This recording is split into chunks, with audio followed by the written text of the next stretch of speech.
ప్రస్తుతం మనం కోనసీమ ప్రాంతంలోని కాట్రేనికోన గ్రామంలో ఉన్నాం. ఈ గ్రామంలో చూసుకోవచ్చు. ఇటు నుంచే ఇలాగా అల్లవరం మీదుగా ఓడలరేవు బీచ్‌కి వెళ్ళేటువంటి దారి ఇది. ఈ దారిలో చూసుకుంటే ఇంకా తుఫాన్ ప్రభావం ప్రారంభం కాకముందే ఇక్కడ ఇక్కడ వీస్తున్నటువంటి ఈదురుగాలులకు ప్రస్తుతం మనం చూసుకోవచ్చు. ఒక చెట్టు విరిగి కరెంట్ స్తంభం పైపడింది. అంటే ఇటువంటి ప్రమాదాలు నివారించేందుకే ముందు నుంచి కూడా ప్రభుత్వం గానీ, అధికారులు గానీ ఒకటే చెప్తా ఉన్నారు. రోడ్లపై బహిరంగంగా తిరగొద్దని. కానీ చూసుకోవచ్చు మనం ఎక్కడా కూడా ట్రాఫిక్ ఆగలేదు. ఎవరి రాకపోకలు వాళ్ళు సాగిస్తూ ఉన్నారు. ఇది ప్రస్తుతం అయితే ఇక్కడ పవర్ ఆఫ్ అయ్యి ఉన్న నేపథ్యంలో ఎటువంటి ప్రమాదం జరగకపోయినప్పటికీ చెట్టు కూలినా లేదంటే ఈ స్తంభం కూలినా ఇటు రాకపోకలు సాగించే వారి మీద పడే అవకాశం ఉంటుంది.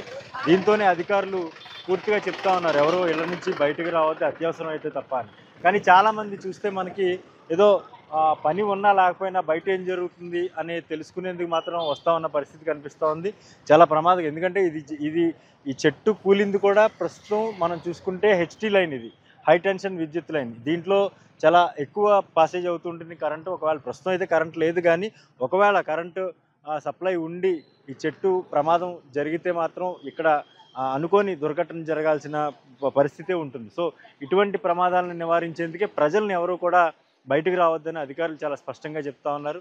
కానీ ఎవరు కూడా అధికారులు మాటలు విన్న పరిస్థితి దాఖలాలు కనిపించట్లేదు. మనం ముందు నుంచి చెప్తానే ఉన్నాం. ఎందుకంటే సహాయ పునరావాస కేంద్రాలకి చేరుకోవాలి. తీర ప్రాంతంలో ఆ గ్రామీణ ప్రాంతంలో ఉన్నటువంటి ప్రజలందరినీ కూడా సహాయ పునరావాస కేంద్రాలకి తరలి వెళ్ళాలని చెప్పి అధికారులు చెప్తా ఉన్నారు. మరోవైపు ఎక్కడా కూడా బహిరంగ ప్రదేశాల్లో తిరగవద్దు, ఎందుకంటే అవసరం ఉంటే తప్ప బయటికి రావద్దు అని చాలా స్పష్టంగా చెప్తున్నారు. కానీ ఎవరు కూడా మనం చూసుకుంటే ఈ రహదారిలో ప్రస్తుతం అయితే రాకపోకలు యథావిధిగా కొనసాగుతున్న పరిస్థితి. పని ఉన్నా లేకపోయినా బయటకు వచ్చి ఏం జరుగుతుందని ఒక ఆదుర్ద అయితే ప్రజల్లో కనిపిస్తోంది. ఈ ఆదుర్దానే ప్రాణాల మీదకి తీసుకొస్తుందని అధికారులు హెచ్చరిస్తూ ఉన్నారు. ప్రస్తుతం చూసుకుంటే ఈ చెట్టుని తొలగించేందుకు ఇప్పటికే ఇక్కడ ఒక క్రేన్తో పాటు కొన్ని జేసీబీ కూడా తీసుకొచ్చి ఇక్కడికి ఏర్పాటు చేయడం జరిగింది. కాసేపట్లో ఈ ఆపరేషన్ అయితే కొనసాగుతుంది. ఈ చెట్టును తొలగించేందుకైతే అధికారులు ఏర్పాట్లు చేస్తూ ఉన్నారు. కానీ ఇటువంటి పదుల సంఖ్యలో చెట్లు ఎక్కడ పడితే అక్కడ కూలిపోతున్న పరిస్థితి కనిపిస్తూ ఉంది. ఎందుకంటే ఇంతకుముందే మనం చెప్పుకున్నాం, అల్లవరం గ్రామంలో చెట్టు కూలిపోయింది. మనం వస్తున్న దారిలో కూడా మరొక చెట్టు కూలిపోయిన పరిస్థితి. అంటే తుఫాను తీరం దాటే సమయంలో గాలులు ఉధృతి మరింత పెరిగే అవకాశం ఉంటుంది. సో దీని గురించి అధికారులు చాలా స్పష్టంగా చెప్తా ఉన్నారు, ఎవరు బయటకు రావద్దని. కానీ ఎవరు కూడా విధుల్లో ఉన్నవాళ్ళు లేదంటే అధికారులు తప్ప మిగతా ప్రజల్ని ఎవరిని బయటకు రావద్దని చెప్తున్నా ప్రస్తుతం అయితే అందరూ కూడా ఆ మాటల్ని పెడచెవిన పెడుతున్న పరిస్థితి.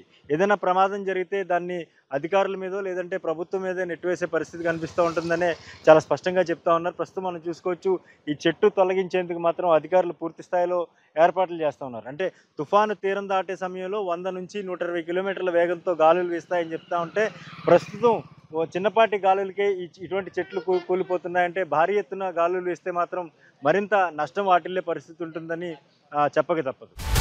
హలో, తెలుగు రాజ్యం ఛానల్ చూస్తున్నారా? సామాజిక రాజకీయ జీవన చిత్రణే తెలుగు రాజ్యం. అతిశయోక్తులు అసత్యాలు ఉండవు. రాజకీయ కోణం కాదు, ప్రజా కోణమే కొనబద్ద. తెలుగు రాజ్యం వీక్షణ మీ ఉత్తమ అభిరుచికి నిదర్శనం.